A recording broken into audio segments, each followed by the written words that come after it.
Good morning friends, মই নতুন এটা ভিডিঅ'লৈ জীৱন বৰাই আপোনালোকক স্বাগতম জনাইছোঁ। আমি আগৰ ভিডিঅ'ত আপোনালোকক কৈ আছিলোঁ যে আমি মন্দিৰ বনালোঁ, তলডোখৰ বনাই হৈ গ'ল। আকৌ আমি এতিয়া ওপৰডোখৰ বনাবলৈ আৰম্ভ কৰিলোঁ। আমাক মানে বাইদেৱে 1 লাখ টকা দিলে। 1 লাখ টকা দিয়াত আমি ৰাইজে চবেই আলোচনা কৰি আমি ওপৰটো বনাবলৈ আৰম্ভ কৰিছোঁ। আজি কেইবাদিনো হ'ল আৰম্ভ কৰি। এতিয়া তেখেতলোকে মিস্ত্ৰীসকলে কাম লাগি আছে। এয়া ওপৰটো আমি জোঙাকৈ বনাম, মানে এনেকৈ যিটো মন্দিৰত যেনেকৈ বনায় তেনেকৈ বনাম বুলি আমি আশা কৰি সবেই ৰাইজে। 1 লাখ টকাতনো ক'তো হ'বগৈ। আকৌ মানে আমাৰ যিখিনি কমিটি আছে, কমিটি ফালৰ পৰা যোনে যেনেকৈ দিয়ে সহায় সহযোগ কৰিব।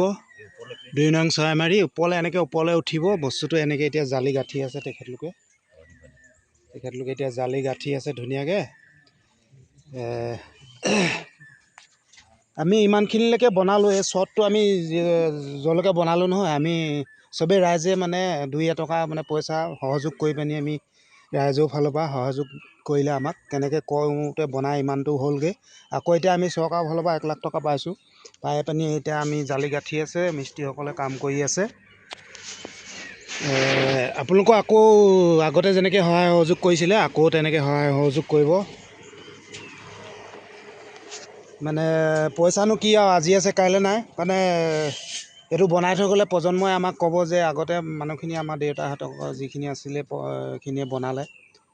তেখেতলোকৰ দিনত আকৌ বেলেগকৈ বনাব। আমি যিটোলৈকে পাৰিলোঁ সিমানলৈকে আমি এতিয়া বনাইছোঁ। আৰু ইয়াত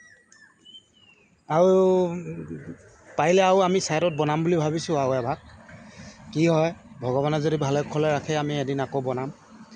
নেক্সট ভিডিঅ'ত আকৌ লগ পাম। যদি ভিডিঅ'টো ভাল লাগে আপোনালোকে যিমান পাৰে সিমান শ্বেয়াৰ কৰি দিব। আজিলৈ বাই বাই।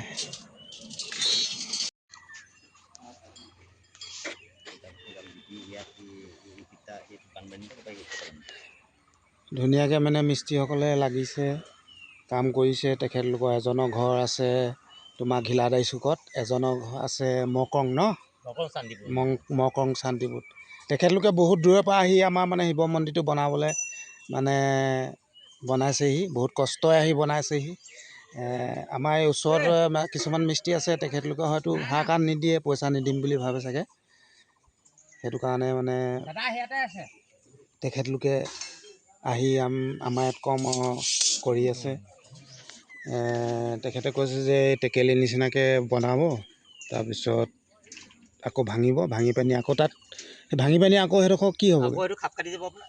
এনেকৈ আপোনাৰ এইটো এতিয়া আপোনাৰ 2 ফুট উঠিলে 2 ফুটটো আপোনাৰ তলৰ পৰা একদম প্লেন উঠি পিনি আপোনাৰ টেকেলিটো ভাগিব। এইটো ভাগি পিনি আকৌ টেকেলিটো আপোনাৰ খাপ কাটিব, তাত লাগি যাব।